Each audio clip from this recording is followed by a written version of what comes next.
आपको बता दें कि यह घटना 16 जनवरी 2025 की है। कुंभ मेले में अघोरी साधु जिसका नाम संजय गिरी है, ये 11 वर्षीय बच्ची को अपने साथ ले गया। बच्ची डरी हुई और सहमी हुई लग रही थी और यह जब घटना उजागर हुई तब कुछ लोगों ने बच्ची को रोते हुए देखा। वहीं पर एक पत्रकार जो मेले में रिपोर्टिंग कर रहा था, तभी उस पत्रकार की नजर उस बच्ची पर पड़ी जो बाबा उस बच्ची को एकांत में बैठाकर उसे कुछ खाने को दिया था। उस बच्ची को रोते हुए देख उस पत्रकार ने बच्ची के पास पहुंचकर कुछ सवाल पूछा। बोला, बेटा शांत हो जाओ, क्या तुम्हें कोई डरा रहा है या धमका रहा है? हमें बताओ, हम तुमको सुरक्षित तुम्हारे घर पहुंचा देंगे। लेकिन बच्ची लगातार रो रही थी। पत्रकार ने उससे पूछा, बोलो क्या बात है, क्यों रो रही हो? काफी देर बाद उसने बताया कि गुरुजी हमको घर से ले आए हैं। जब पत्रकार ने साधु से पूछा कि इस बच्ची को क्यों लाए हो, तब उस साधु ने बताया कि यह बच्ची अपनी मर्जी से आई है और मैं इसे दीक्षा देकर अपने पास रखूंगा।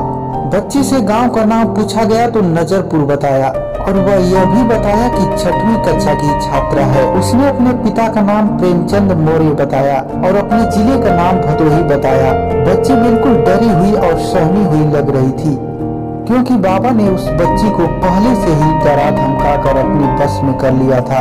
इसलिए बाबा के डर से बच्ची अपना बार बार बयान बदल रही थी और झूठ बोल रही थी। जब बाबा से पत्रकार ने सवाल पूछा कि बाबा आप कहाँ के रहने वाले हैं, तो बाबा ने बताया कि मैं जूना अखाड़े से हूँ और यहीं आसपास का रहने वाला हूँ। जब पत्रकार ने दबाव बनाया तो बाबा ने बताया कि बरेली का रहने वाला हूँ। जब साधु पत्रकार के सवालों के घेरे में आने लगा तब बाबा के कुछ साथियों ने पत्रकारों पर हमला कर दिया।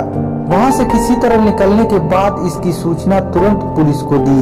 पुलिस मौके पर पहुंची और अघोरी बाबा से पूछताछ की। अघोरी बाबा ने बताया कि बच्ची अपनी मर्जी से आई है। बच्ची इस प्रकार डरी हुई थी कि साफ साफ नहीं बता पा रही थी कि उसे घर जाना है या नहीं। लेकिन जब उससे पूछा गया कि क्या तुम पढ़ना चाहती हो, तो उस बच्ची ने बताया कि हाँ मैं पढ़ना चाहती हूँ। पुलिस ने तुरंत उस बच्ची को अपने सुरक्षा में लिया और उसे उसके माता पिता के पास छोड़ने की प्रक्रिया शुरू कर दी। वहीं अघोरी साधु को पुलिस ने अपने हिरासत में ले लिया। साधु ने अपने आप को जूना अखाड़े से बताया, लेकिन अभी तक इस बात की पुष्टि नहीं हो पाई है।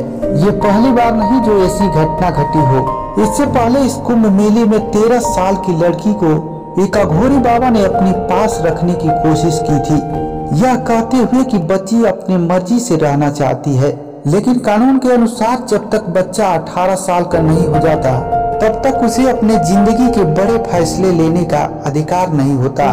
उस बच्ची को भी पुलिस ने उसके माता पिता के पास सौंप दिया था। यह घटना ने एक बार फिर सवाल खड़ा कर दिया है कि ऐसे बड़े मेलों में बच्चों की सुरक्षा सुनिश्चित करना कितना जरूरी है। आजकल बाबाओं के भेष में कई फर्जी और ढोंगी लोग भी होते हैं जो अपने आप में बच्चों को बहकाने और नुकसान पहुंचाने का काम करते हैं। कुंभ मेले या ऐसे बड़े आयोजनों में जाएं, लेकिन अपने बच्चों का विशेष ध्यान रखें। बच्चों को अकेला ना छोड़े और सतर्क रहें क्योंकि धोखेबाज किसी भी रूप में आ सकते हैं। समाज को जागरूक होने और पुलिस की सहायता लेने की आवश्यकता है ताकि इस तरह की घटनाओं को रोका जा सके। दोस्तों, इस बारे में आपकी क्या राय है? कमेंट बॉक्स में अपना राय जरूर लिखें और वीडियो को ज्यादा से ज्यादा लोगों तक शेयर करें।